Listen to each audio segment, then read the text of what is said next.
আজ আমার অনেক দেরি হয়ে গেছে ঘুম থেকে উঠতে। রাতে গরমের চোটে ঘুমই হয় না ঠিক মতন, আর ভোরবেলাটা দারুণ ঘুম আসে, উঠতে ইচ্ছেই হয় না। আর গা হাত পাগুলোও না এত ব্যথা করে, হয়তো গরমের জন্যই হবে। গুড মর্নিং বন্ধুরা, তোমরা সবাই কেমন আছো? আশা করি তোমরা সবাই ভালো আছো, আমিও ভালো আছি। আবার চলে এলাম একটা নতুন ব্লগ নিয়ে, তোমাদের সাথে নিয়ে আমি আমার এই ব্লগটা এখনই শুরু করছি। আর তোমরা আমার পাশে থেকে এই ব্লগটা দেখতে থাকো।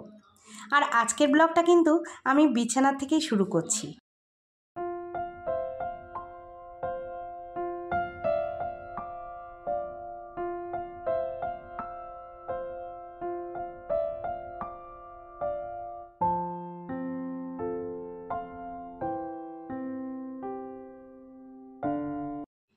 পেতে রাখা চাদর পাল্টাতে দেবে না রোজি মাম্মা, কারণ সেই চাদরটা পাতা থাকলে সে এর মধ্যে দৌড়ে এসে গড়াগড়ি খাবে, তারপরে শশা, রুটি, গাজর যা কিছু আছে সব মুখে করে নিয়ে এসে এই বিছানার মধ্যেই বসে আরাম করে খেতে থাকবে।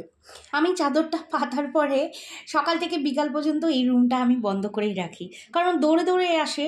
ধোয়া চাদর পেতেছি বলে কথা, রাতে এই ধোয়া চাদরে ঘুমোতে কিন্তু খুবই আরাম লাগে আর আনন্দেও ঘুম আসে, তাই ওকে বেডরুমে ঢুকতে দিই না। তাই আজকে চেঁচামেচি করছে, দেখো চাদর পাততে দেবে না। আর আমরা যখন রাতে শুই তখন কিন্তু ও আমাদের সঙ্গেই রাতেবেলা শয়, কারণ আমাদের রাত আমাদের ছাড়া রাতে শোয় না। একটুখানি শয়, এখন তো গরম দিন, শীতের সময় অলমোস্ট ভোর পর্যন্ত শুয়ে থাকে। আর যখন গরমকাল এখন যেহেতু গরমকাল, তখন একটু শয়, শোয়ার পরে যখন তার ভালো লাগে না, গরম লাগে, তখন খাটের নিচে নলে এ পাশে ওই রুমে, বাবানের রুমে, বারিন্দায় এভাবে শুতে থাকে। তার জন্য আমাকে বোঝাতে যাচ্ছে যে নতুন চাদরটা পাতলে কেন, পুরোনো চাদরটাই ভালো ছিল, তাতে আমি সবসময় পুরোনো চাদর পুরোনো চাদরে গড়াগড়ি খেতে থাকবো। আর তুমি যেহেতু নতুন চাদর পেতেছো, তুমি তো আজকের দিনটা পুরো বিকাল পর্যন্ত বন্ধ করে রাখবে, এই ঘরে আমি আসতে পারবো না। ও চাদর বদলাইতে দিবে না রে ভগবান।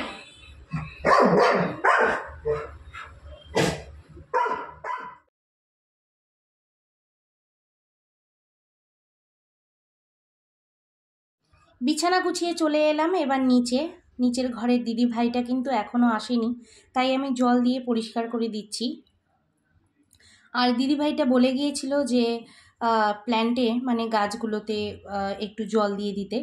তো দিদি ভাইটা গাছগুলো কিন্তু খুব সুন্দর করে যত্ন করে।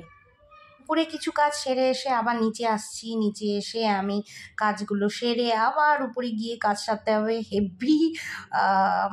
হেভি প্রবলেম হচ্ছে, উপর থেকে নিচ, নিচ থেকে ওপর, এতে কিন্তু অনেক টাইমও যায়।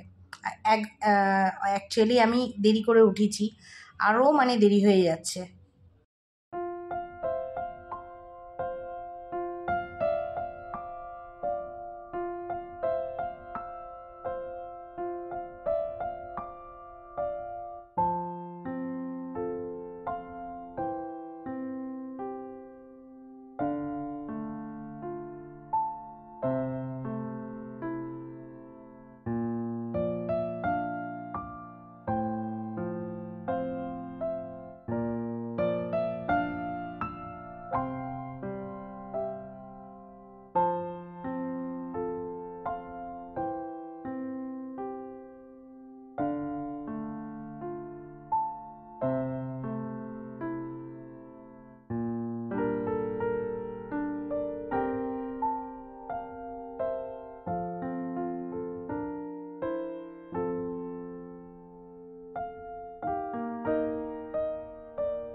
এবার উপরে চলে এলাম, চলে আসার পরে 5 থেকে 10 মিনিট আমি একটু রেস্ট নিচ্ছি, কারণ ঝাড়ু করতে করতে হাঁপিয়ে গেছি। তো ভাবলাম খুবই গরম, ফ্রিজে একটু তরমুজ ছিল, ভাবলাম যে তরমুজটা কেটে নিই, আমরা দুজনে বসে তরমুজটা একটু খাই, একটু বডিটা ঠান্ডা হবে। রোজি মাম্মাকেও একটু তরমুজ কেটে দিলাম, দেখো কি সুন্দর খাচ্ছে। আর আমার বাবান খুব ভালো বলে ওকে, বাবান বলে তুই কি কোনো খাবারই ছাড়বি না, যা দিবে তাই খাবি। তো এবার এখনও রান্নাটা আমি বসাইনি, দেখো আমি রান্নাটা বসাতে চলে আসছি আর প্রায় আমার হয়েও গেছে। আমি বিকেলের জন্য রুটি দিয়ে খাওয়ার জন্য আমি কিন্তু একটু মাশরুমের গ্রেভি টাইপ বানালাম, একদম অন্য ধরনের মাংসের মতো। আর লাঞ্চে বানাবো আমার বাবানের একটা প্রিয় রেসিপি, পনির তরকারি। পনিরের তরকারিটা আজকে একটু পাতলা রাখবো, আলু দিয়ে মটর দিয়ে বানাবো, বাবানের খুব পছন্দ। এক তো এই গরমে কিছু ভালো লাগছে না, আর দেরি হয়ে যাচ্ছে, দিশা পাচ্ছি না কোনো কাজে। আর যেহেতু আজকে দেরি করে উঠেছি তাই সব কাজগুলো যেন একদম এলোমেলো হয়ে যাচ্ছে, ঠিক মতো তোমাদের সাথে শেয়ার করতেই পারছি না। মাশরুমের তরকারিটা তো হয়ে গেছে, আর পনির তরকারিটা হাফ আমি বসিয়ে দিয়েছি, কমিয়ে রেখেছি গ্যাস। তাই ভাবলাম একটুখানি সময় হোক, আর যতই তাড়া হোক না কেন বাসন রাখার যে সেলফটা আছে ঘষে নিয়ে একটু, জাস্ট দেখা যাচ্ছে না। এখানে ডাস্ট এতটাই, মনে হয় যে প্রত্যেক দিন পরিষ্কার করে নেওয়ার পরেও তাও আবার যেন আবার পরিষ্কার করতে ইচ্ছে করে। এত এখানে ধুলো, মানে ডাস্ট এত, মানে আজকে পরিষ্কার করলাম হয়তো কালকেই আবার এর মধ্যে ধুলো বসে পড়বে। প্রত্যেক দিন তো আর পরিষ্কার করা যাবে না, আর সম্ভবও না। শাহরুখে যদি বলা হয় কোনো কাজ করার কথা বা পরিষ্কার কথা, শাহরুখে যতটা বলে আমার টাইমটা নষ্ট হবে, সেটা ভালো যে আমিই পরিষ্কার করে নিই। সে বাসনই ঠিক মতন মাজে না, আর সেলফটা কি করে পরিষ্কার করবে? আমাকে প্রতিদিন তাকে দেখাতে হয়, শাহরু এ দেখ বাসনটার মধ্যে নোংরা, শাহরু ওই দেখ ওই বাসনটার মধ্যে নোংরা। এই তো কপাল আমার, বলো তো কি কিছু বলাও যায় না, কি করব বলো তো। এখন এই সময় যদি কিছু বলি তাহলে ছেড়ে দেবে। রান্নাবাড়ি হয়ে গেল, তো এবার ফল এনেছিলাম, আমি ফলগুলো এখন গুছিয়ে নেব। আর এখানে দেখো আপেলগুলো কি লাল টসটসা, মানে কালারটা খুবই সুন্দর। দোকানদার বলল যে মিষ্টি হবে, দেখি কেমন হয়।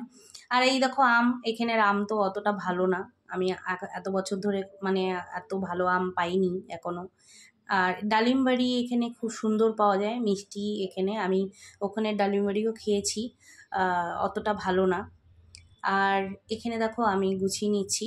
আর আমটা এনেছি আমার বাবানের অনুরোধে, অনেক দিন ধরে বলছিল যে মা আম খাবো আম খাবো, নিয়ে এসো। তো পেয়ে গেলাম আমটা, আর দোকানদারকে বললাম আমটা মিষ্টি হবে তো, ভালো হবে তো? বললো গ্যারান্টি, খারাপ হলে দিয়ে যেও। এটা কি হয় বলো, কত দূর থেকে নিয়েছি, খারাপ হলে আবার গিয়ে আমটা কি বদলানো যায়? এটা কি ছাড় ঠিকানি কথা? তো ভিডিওটা আমি এখানেই শেষ করছি, আর ভিডিওটা বেশি বড় করব না।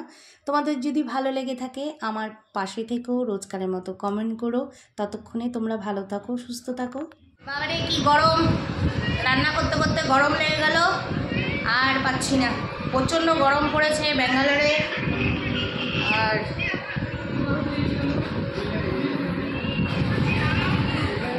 আজকে স্কুল সেকেন্ড স্যাটারডে, তো স্কুল ছুটি। এখন আমরা দুজনে স্নান করে মন্দিরে যাব।